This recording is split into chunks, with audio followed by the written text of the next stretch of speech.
KCP cement మీ కలలను దృఢంగా నిర్మించండి. దేశంలోనే అత్యంత సంపన్న వర్గం 2022లో తమ మొత్తం పెట్టుబడిలో 6% బంగారంపై పెట్టారని ఓ నివేదిక వెల్లడించింది. చైనాలోని అధిక సంపన్నులు సైతం బంగారంపై 6% పెట్టుబడితో భారత్తో పాటు సంయుక్తంగా 2వ స్థానంలో ఉన్నారని నైట్ ఫ్రాంక్ అనే ఓ ప్రకటనలో తెలిపింది.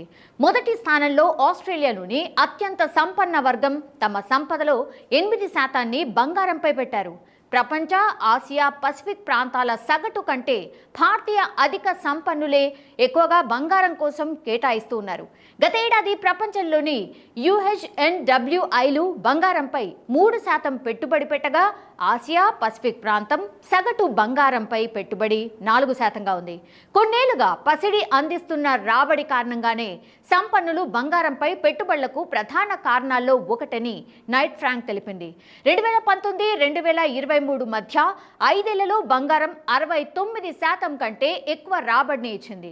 సో కరోనా మహమ్మారి, తక్కువ వడ్డీ రేట్లు, ప్రపంచంలోని అనేక సెంట్రల్ బ్యాంకులు అనుసరించిన లిక్విడిటీ చర్యలతో పసిడి ధరలు పెరిగిన సంగతి మనందరికీ తెలిసిందే.